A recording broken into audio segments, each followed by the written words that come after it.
Hi, ArcfieldWeather.com meteorologist Paul Dorian here on Monday morning, November the 13th. The overall weather pattern will be getting more and more active over the next couple of weeks. We've certainly gone through kind of a quiet stretch in recent days. The next few days basically quiet except for the Gulf of Mexico region. There will be a pretty strong storm system that dumps some heavy rainfall over the next couple of days along that northern Gulf region.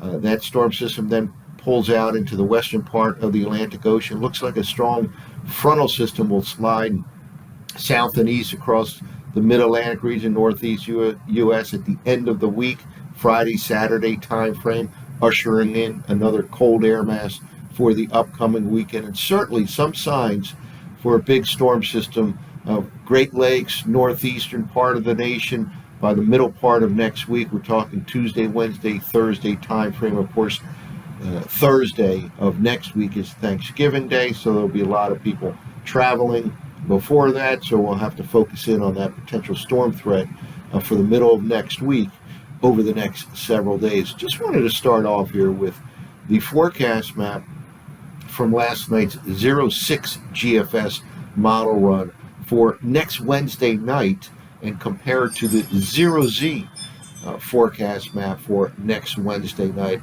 Over the next couple of months, when the weather becomes more and more crucial on model to model run with respect to potential snowstorms, I will express time and time again that the 0Z model runs and the 12Z model runs are basically more important than the 0Z and the 18Z.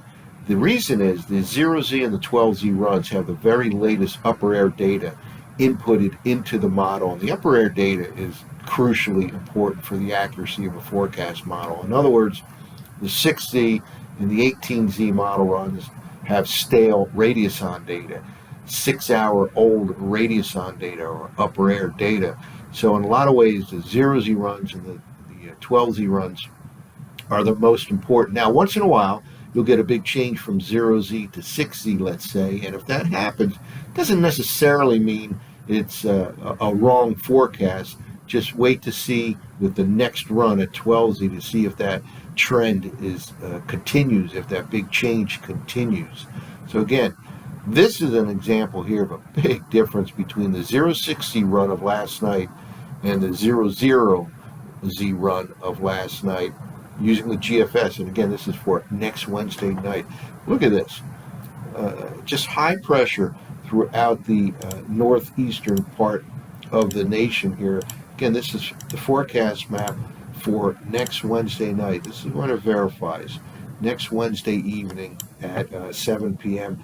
Again, this is from the 06Z run. Now, just take a look at the difference here between this and the model run 6 hours prior. This is the 0Z run for the same time period. We're verifying the same particular time next Wednesday evening. The 6Z run, the latest run, has nothing at all to speak of in the northeastern part of the nation. The GFS has a major storm system. So here, let's wait and see what the 12Z model run does. But these kind of differences that can develop between the 0Z run and the 6Z run, I would favor the 0Z run solution right here as because of the reasons I just mentioned. Now, because of this, I'm thinking the GFS doesn't have a great handle on the situation, so I'm going to focus eventually on the Canadian model run over the next few minutes. Now, keep in mind, what we were looking at there were the operational versions of the GFS model, one initiated at 0Z, one at 6Z. Here I'm looking at the ensemble runs of both the GFS and the Canadian. I feel a little more confident when I look at ensemble runs because that really takes a variety of inputs and comes up with a solution, and you kind of average those together so it smooths things out here. What I wanted to look at here, and it's quite consistent between the Canadian ensemble run and the GFS ensemble run, the temperature pattern. This is the 850 millibar temperature anomalies averaged out over 5-day periods. Both of these, by the way, from the 0Z run of the ensemble version of the Canadian, which is what we're looking at here, and then the ensemble version of the GFS. This is the current 5-day period. And watch the big changes coming soon to the northern states.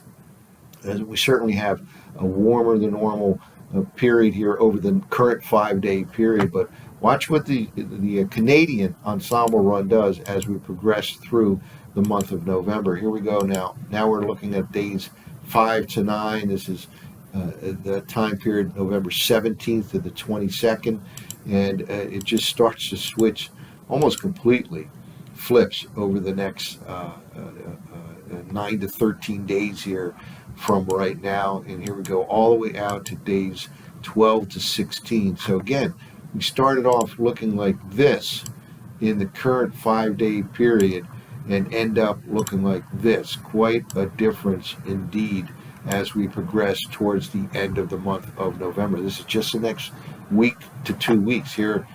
Now this is the days 12 to 16. November 24th to 29th, a cold look to that overall pattern. Again, this will become kind of a more active pattern, so this certainly raises some hope for some snowfall in portions of the northern states by the time we get to Thanksgiving, or certainly by the time we get to the month of December. Now, similarly, GFS Ensemble Run from 0Z last night starts off current 5-day period, much warmer than normal conditions across the northern half of the nation. Let's progress out into the month of November towards the Thanksgiving week and then beyond, and the same kind of flip changes.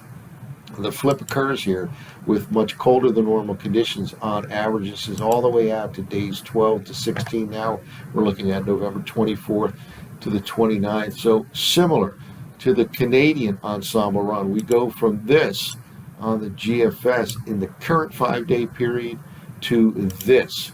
Quite a difference indeed, and it'll make for quite an exciting active weather pattern as we head towards the latter week or so of the month of November. Well, now let's kind of walk through the surface forecast maps from the 0Z run of the Canadian. Kind of wanted to avoid the GFS. When I see big differences like that between 0Z and 6Z for 10 days out, something's not quite right.